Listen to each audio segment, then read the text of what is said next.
Today we want to take a look at painting trees, and trees can be very busy looking with all the foliage and branches, but we want to be able to see a tree as an artist as opposed to a camera. And I have 4 ways here, or keys, to look at a tree and see how to simplify it and make it more paintable.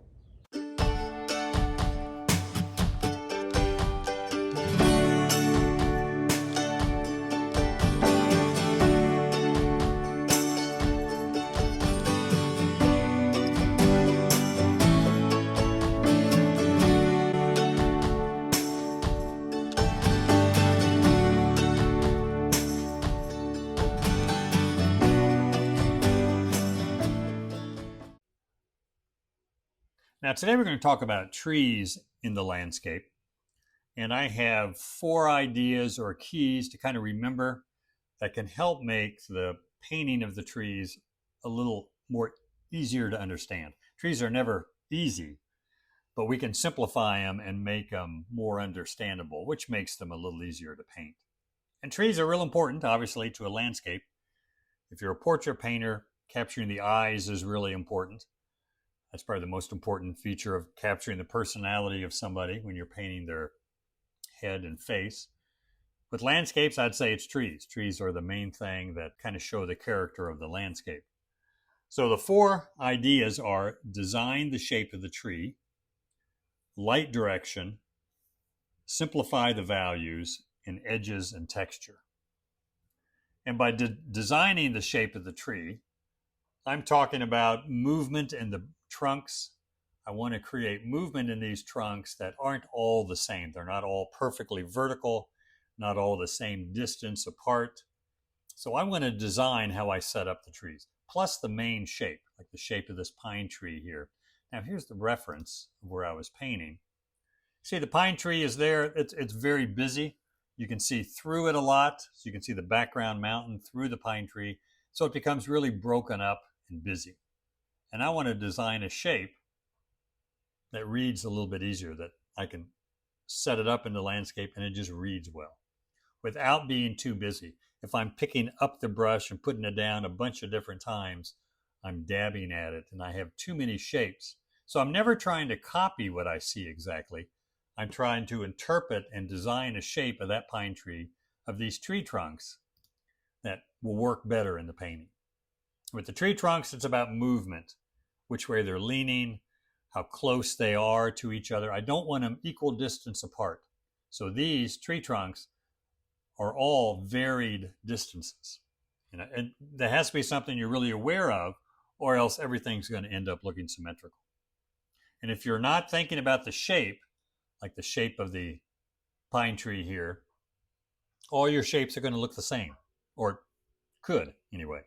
You would think you would not end up with a symmetrical painting if you're not thinking about it, but everything starts to look all the same if you're not thinking about designing shapes. Again, movement of the trunks and shapes of the foliage. Now in this painting, this is in Yosemite. Here I've got the dark pine trees here and the aspens. Could be cottonwood, I'm not sure what they are. And then the sunlit pine trees up in here. And if we look at the reference, now I've zoomed in when I painted. I didn't want the trees to be overwhelming. I wanted the waterfall to be more important. So I'm designing the shapes, making them bigger, smaller, to fit what I want, not what the photograph gives me. I did some drawing there on the spot, and that always helps compositionally if I'm not going to do a little color study on the spot, because the camera shoves everything back into the distance. So that's why the waterfall looks so far back. But the trees here, they're very busy looking in the background, the sunlit trees. Decent shapes here in front. Same thing with the aspen or small cottonwood. So I want to design those shapes to work a little bit better. And that's what I did, is just, again, designing shapes, cutting down on all the 40 sky holes that are in these pine trees in the background, coming up with a shape here that works a little bit better. We can't copy what's there exactly, especially with trees, because there's just so much going on. And then the simple values.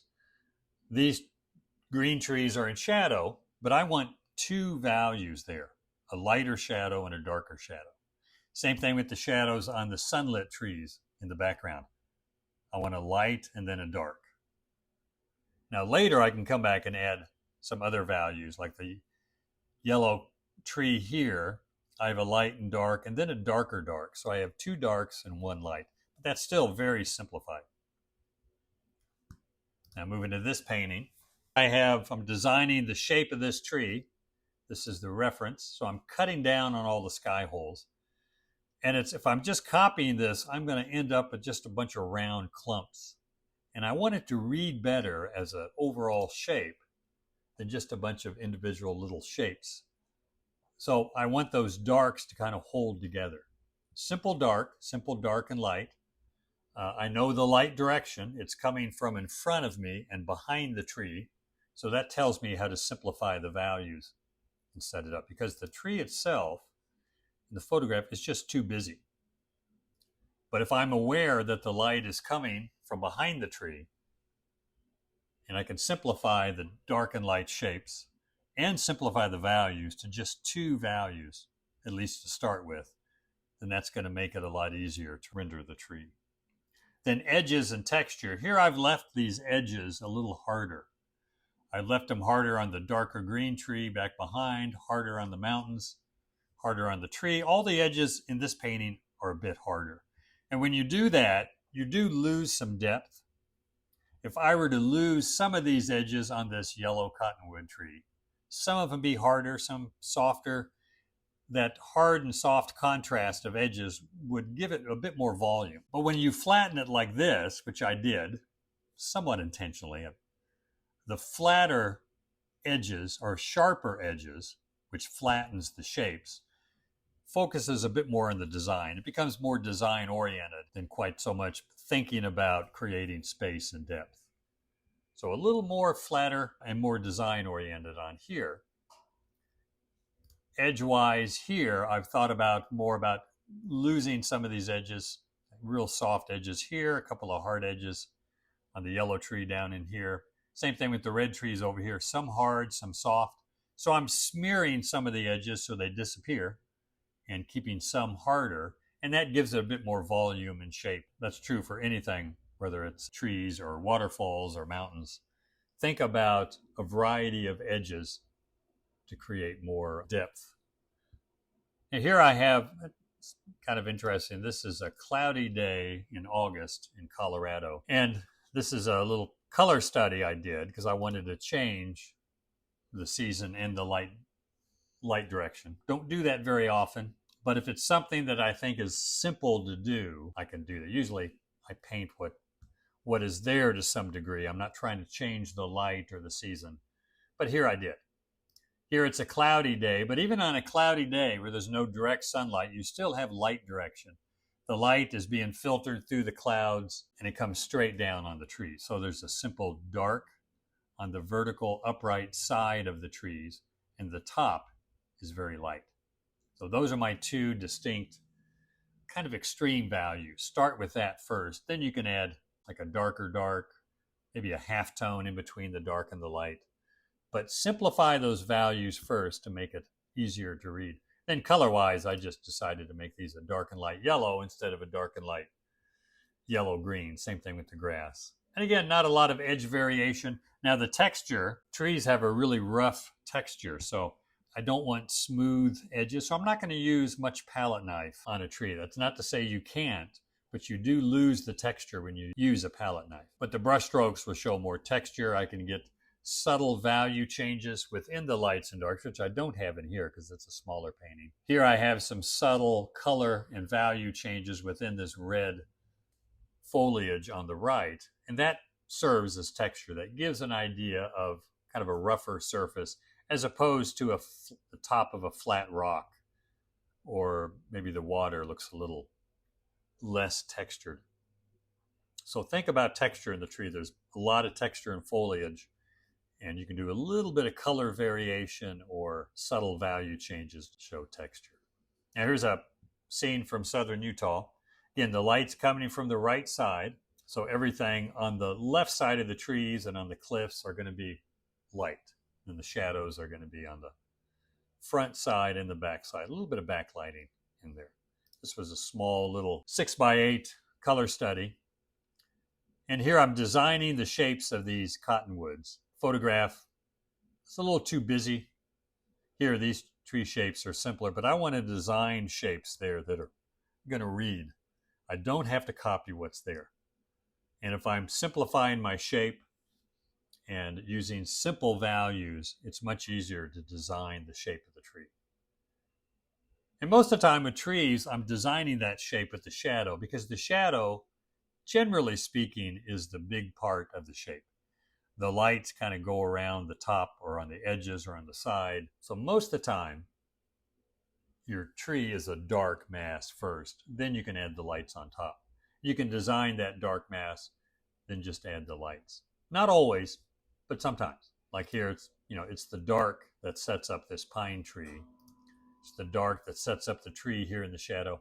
Now here in the background pine trees, it's mostly light. So I use the light to set up the shape. And then a few darks in there. But most of the time, trees are going to be dark. It's the dark mass, the shadow pattern that is set up first. Like this here. The lights are added last because there's not very many of them. The dark value is what sets up the shapes. Here's another reference. It's in New Mexico.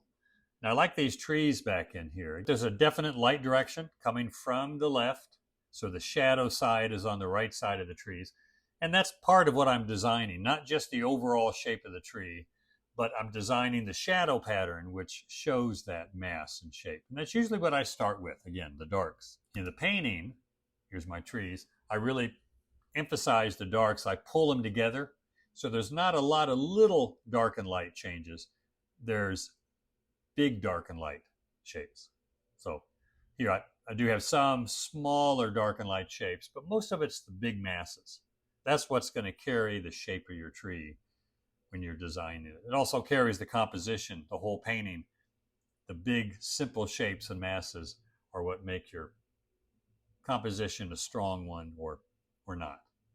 But you got that dark pattern on all these trees.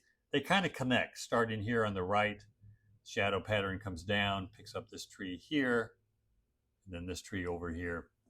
So if that shadow pattern can connect into your big group of trees, it kind of holds it all together. Then I can break it up with some background color, sky holes, and a little bit of texture. You can see I have a light value in the light of the trees and a halftone. So I have two values in the light and pretty much just one value in the dark. So I have three values, but I started with just two, a simple dark and a simple light. And that helps me set up the design of the tree, the simple shape, and the light direction helps me suggest what the light's doing.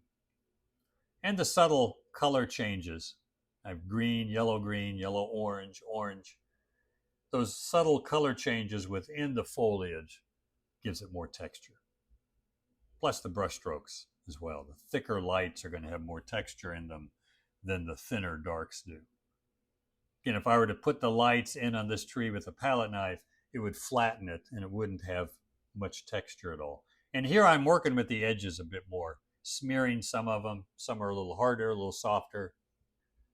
So it gives them a bit more volume. Now this one is aspen trees, then Flagstaff. Here's the reference.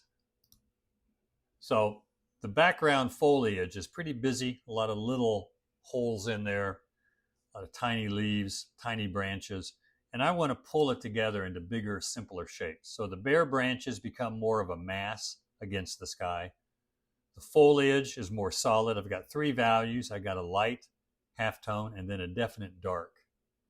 And that simplifies. And then with the tree trunks, the bare tree trunks, it's more about the movement. Which way they're leaning, the space that separates them. I need to vary that space quite a bit, and the dark and light on the trunks. But a lot of movement in those bare trunks.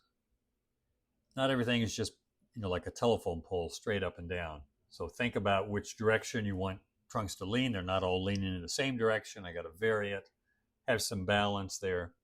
But a lot of movement and anatomy in tree trunks. One of the main things about tree trunks is their widest point is going to be at the base of the tree, and gradually they're going to taper as they go up. So sometimes you might see a tree trunk that's wide at the bottom, then gets real wide a little bit further up, and then thin again. It's some kind of strange defect in the tree. It's better not to paint it because it just looks like a bad drawing. So always have your tree trunks and your branches, bigger branches, gradually taper. Thickest at the base, and gradually as they meander, they gradually get thinner. And you can see here, there is nice movement in these tree trunks. And there's nice separation between them, a lot of variety of space between the tree trunks there. Well, let's take a look at some other artists' trees. I'm going to have several different styles here. This is a painting by Ivan Shishkin. He was a 19th century Russian painter. Very detailed, but even in his detail, his big shapes hold together as more simple. He's got a lot going on. And this is one of his less detailed paintings, but a lot going on in the foliage of these pine trees. But still, the darks hold together, the lights hold together, because he has a definite direction. He's designed the trees well. He didn't just copy what's there. You know, you got to have the right balance of bare branches on one side of the tree or the other. And nature provides a lot of good material. Not that you have to change everything, but don't hesitate to make a better design. Here's a painting by Camille Corot, French painter, mid-late 1800s, and painted great trees.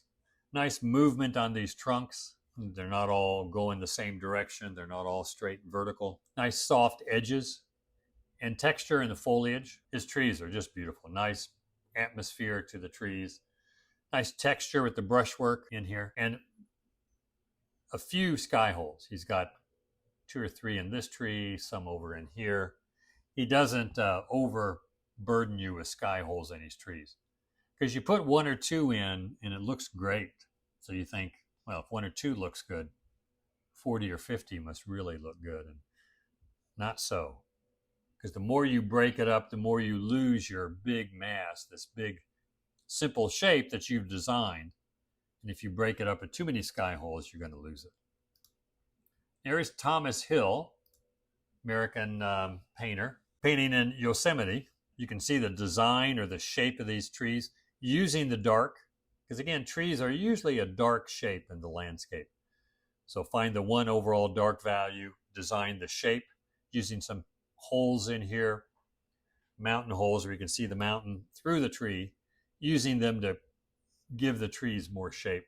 And the values are simple. There's pretty much a simple dark and light, a little bit of halftone. And then he has nice softer edges to create more depth on the shape. This looks like one of his outdoor sketches. Here's some trees by Frederick Malhaupt, a New England painter. Late 1800s, designing the shapes and the movement of the trunks and the big masses of foliage. Just simple dark and light, knowing the light's coming from the right side helps you set up the shadow pattern on the left side. And if you can keep the values down to 2, at least to start with, it's going to read really well. Then maybe add another halftone, or add a halftone, or add a darker dark, a real dark accent.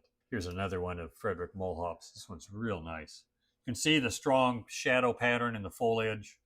You know which way the light's coming. It's coming from the right because of the shadow pattern on the left side of the trees. And then a few sky holes to give it a bit more shape. But my guess is he spent time designing the shapes to make the composition work better.